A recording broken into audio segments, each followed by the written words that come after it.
감사합니다. 오늘 말씀 끝나고 부를 찬송하고 잘 어울리는 찬송을 어떻게 고르셨습니다. 오늘 하나님의 말씀은 요한복음 13장입니다. 요한복음 13장 25절로 38절 말씀, 좀 길지만 저와 여러분 한 절씩 교독하십니다. 25절 제가 먼저 읽습니다. 그 제자가 예수의 가슴에 받삭게 되어 주님, 그가 누구입니까? 하고 물었다.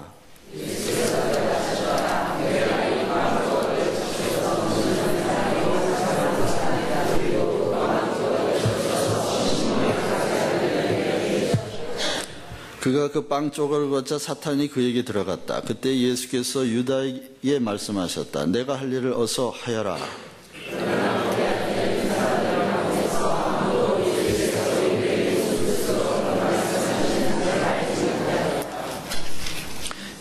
유다는 몇 절이죠?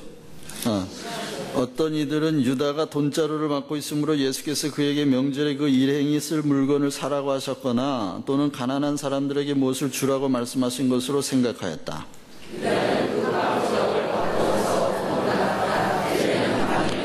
유다가 나간 뒤에 예수께서 말씀하셨다. 이제는 인자가 영광을 받았고 하나님께서도 인자로 말미암아 영광을 받으셨다.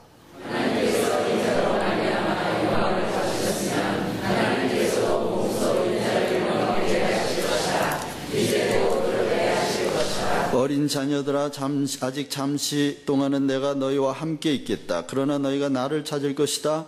내가 일찍이 유대 사람들에게 내가 가는 곳에 너희는 올 수 없다 하고 말한 것과 같이 지금 나는 너희에게도 말하여 둔다. 이제 나는 너희에게 새 계명을 준다. 서로 사랑하여라. 내가 너희를 사랑한 것 같이 너희도 서로 사랑하여라. 너희가 서로 사랑하면 모든 사람이 그것으로서 너희가 내 제자인 줄을 알게 될 것이다.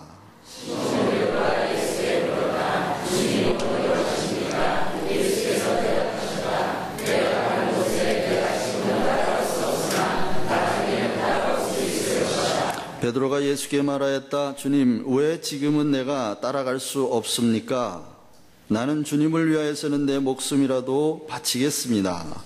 예수께서 대답하셨다. 내가 나를 위하여 내 목숨이라도 바치겠다는 말이냐? 내가 진정으로 너에게 말한다. 닭이 울기 전에 너는 3번 나를 모른다고 할 것이다. 아멘. 오늘 말씀 설교의 제목은 왜 지금은 따를 수 없습니까? 왜 지금은 따를 수 없을까요? 예수님의 제자, 그리고 예수님의 제자가 되고 싶은 사람, 참된 그리스도인이 되고 싶은 사람 치고 예수님을 따라가야 한다는 걸 모르는 사람이 없습니다.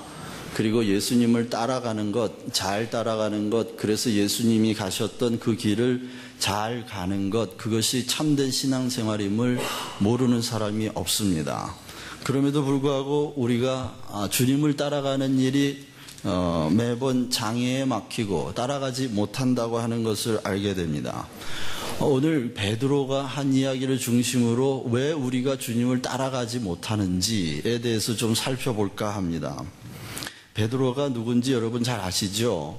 베드로만큼 예수님을 사랑하고 베드로만큼 열심히 주님께 가까이 있고 베드로만큼 주님께서 또 인정하신 제자도 없습니다. 그런데 오늘 본문에 보면 베드로가 못 따라간다고 말합니다. 네가 나를 지금은 따라오지 못한다. 내가 가는 곳을 너가 지금은 따라오지 못한다. 그러나 나중은 따라올 수 있다. 이랬더니 베드로가 왜 안 됩니까? 왜 지금은 안 됩니까? 내가 목숨이라도 바칠 텐데 왜 안 됩니까? 그렇게 말씀하고 계셨는데 말씀을 드리니까 예수님이 네가 앞으로 나를 3번이나 부인할 거다. 정말 네가 나를 위해 목숨을 버리겠느냐? 3번이나 나를 부인할 텐데 이렇게 말씀합니다. 우리가 잘 아는 대로 이 요한이 이 복음서를 쓰기 전에 이미 마태마가 누가복음이 있었습니다. 그리고 이미 교회 안에서 초대교회 안에서 그 그 편지들이, 이 복음서가 회람이 되고 읽혀지고 있다는 것을 요한이 잘 알고 있었습니다. 그래서 요한은 이 복음서를 쓸 때 그 앞에 세 사람이 썼던 그 복음서에 똑같은 내용을 기록하기보다는 그 복음서를 더 깊이 이해할 수 있는 복음서를 기록하기를 원했습니다. 그래서 요한은 신학자이면서도 또한 아주 굉장한 문학자입니다. 그가 쓴 이 요한복음을 보면 그 안에 굉장히 깊은 복선들이 많이 깔려 있습니다. 이 말씀이 지금 본문을 선택한 그 세 개의 본문을 선택한 거나 마찬가지인데요. 두 개의 본문을, 하나는 유다가 예수님을 배반할 거라고 하는 말씀을 하신 뒤에, 그리고 베드로가 예수님을 3번 부인할 거라고 하는 두 번의 배신이 있죠. 두 번의 배신, 그 사이에 주신 말씀입니다. 그 사이에 주신 말씀이 뭐냐? 새 계명을 준다. 서로 사랑하라 하는 것입니다. 우리가 이런 문학적인 구조를 발견하기만 하면 벌써 순간적으로 주님께서 하신 말씀을 요한이 이런 형식으로 기록한 의도를 알게 됩니다. 첫 번째, 유다의 배신입니다. 여러분 잘 아시죠? 유다의 배신은 언제부터 시작됐느냐 하면 최후의 만찬 직후입니다. 다시 말하면 예수님께서 피로 언약을 세우신 직후에, 그때부터 유다의 배신은 시작됩니다. 물론 그 마음 속에서는 이미 오래전부터 진행되었겠지만 구체적으로 유다의 배신은 그때부터 시작됩니다. 자, 30절 한번 보시죠. 30절을 보시면 유다는 그 빵 조각을 받고 나서 곧 나갔다. 때는 뭐였다고요? 밤이었다는 겁니다. 밤. 요한이 쓴 책에서 이 낮과 밤, 빛과 어두움이라는 개념을 잘 이용하고 있습니다. 그래서 예수님이 이 땅에 어두움 가운데 빛으로 오셨다고 이야기합니다. 요한이 밤이라고 이야기했을 때는 물리적인 밤만을 얘기하는 것이 아닙니다. 유다가 배신하러 나갈 때 밤이었다. 그것은 예수 그리스도의 메시아의 죽음의 밤, 영적인 어두움이 다가오고 있다고 하는 문학적인 장치입니다. 우리가 잘 알지만 마지막에 베드로가 부인할 것을 얘기하실 때 예수님이 뭐라 그러셨죠? 닭이 울기 전에. 닭이 울기 전이면 밤입니까? 낮입니까? 밤입니다. 베드로도 밤에 예수님을 3번이나 부인했던 것입니다.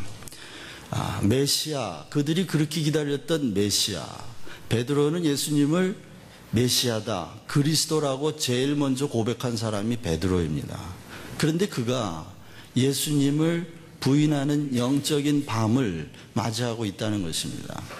예수님은 이렇게 메시아가 십자가에 달리는 영적인 밤이 오는 길목에서 지금 새 계명을 주고 계시는 겁니다.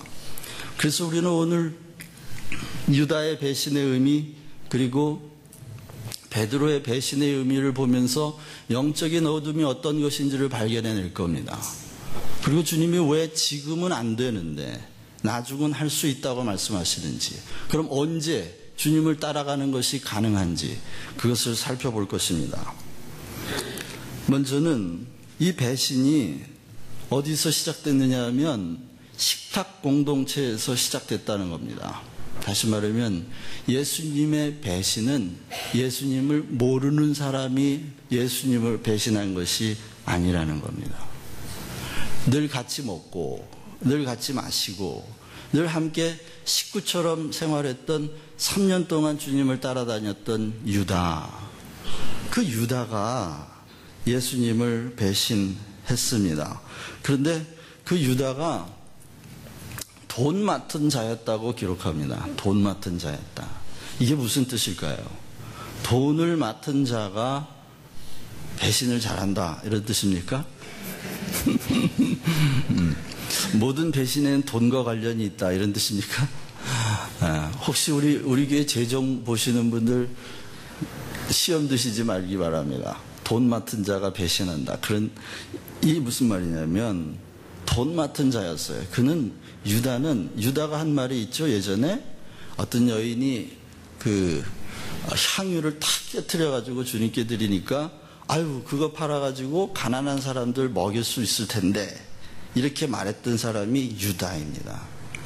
무슨 얘기냐면 유다는 돈의 힘, 다시 말하면 진실의 힘이 아니라 사실의 힘을 믿었던 사람입니다.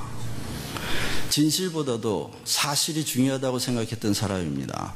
구체적이고 우리의 손발이 닿는 삶이 보이지 않는 진리의 세계보다 더 중요하다고 생각했던 사람이 유다입니다. 그리고 이 배신은 유다 혼자서 한 게 아니죠. 누구랑 같이 했죠? 유대인들, 특별히 영적인 지도자들, 제사장, 바리새인들, 율법사들, 산헤드린 공회원들과 협작으로 배신이 된 겁니다. 미리 그들을 접촉했겠죠. 미리 만났겠죠. 네가 예수를 이렇게 언제 어디로 데리고 오면 내가 너에게 은 30을 주겠다 하는 음모가 미리 진행됐을 것입니다. 그렇습니다. 이 사람들은, 유대인들은 어떤 사람들이냐? 유다가 돈 맡은 자였다면 이 유대인들은 자기 의를 자랑하는 사람들이었습니다. 율법의 의, 그리고 이스라엘의 공동체를 지배하는, 다스리는 자들의 자기 의를 자랑하는 사람들이었는데 그 말의 의미는 메시아를 이용해서 자신들의 기득권을 지켜가는, 보장하려고 하는 종교 지도자들입니다. 그들과 협작이 이루어진 거고 공모가 이루어졌던 것입니다. 그런데 이런 두 부류가 메시아를 죽였다고 하는 것인데 그들이 메시아를 죽이는 그 사상적인 근거가 어디 있을까요? 그들이 메시아를 배신하는 정당한 근거를 어디에 두고 있었을까요? 그것이 성경입니다. 성경에 신명기 23장을 보면 나무에 달린 자마다 다 저주받는 자라고 그랬어요. 그런데 예수님이 평소에 그런 말씀을 하셨어요. 인자가 들려야 된다. 인자가 죽어야 된다. 죽어서 3일 만에 부활해야 된다. 그리고 또 하나는 예수님이 자신이 하나님의 아들, 하나님과 나는 하나다. 아버지와 나는 하나다. 이런 말씀을 계속하고 하셨어요. 근데 지도자들이 볼 때 만약 그가 하나님의 아들이고 메시아라면 반드시 어디서 태어나야 되느냐? 미가서 5장 2절에 보면 어디서요? 베들레헴에서 태어나야 돼요. 베들레헴이 떡집이란 뜻입니다. 그래서 이 땅에 생명의 떡으로 오시려면 베들레헴에서 태어나야 되는데 예수님의 고향이 어디예요? 나사렛에서 자라셨거든요. 그래서 유대인들의 습관에 따라 나사렛 예수라고 계속 불렀어요. 그래서 그 나사렛은 한국어로 말하자면 난지도 같이 굉장히 가난한, 브라질에 말하면 그 빈민굴 같은 그런 지역인데 그런 데서 어떻게 메시아가 나겠느냐, 그리스도가 나겠느냐. 그래서 유대인들은 철저하게 성경을 근거로 예수가 메시아가 아니라고 믿었어요. 그렇기 때문에 그들은 목숨을 걸고 예수를 죽일 음모를 세웠던 겁니다. 여러분, 이게 무서운 일입니다. 그들이 하나님을 배신하고 그리스도를 죽인 근거가 뭐였다고요? 성경이었다고요. 정확하게 말하면 성경에 대한 몰이해, 다시 말하면 하나님의 말씀을 잘못 이해한 것이 바탕이 돼서 하나님을 못 박았다, 이런 뜻입니다.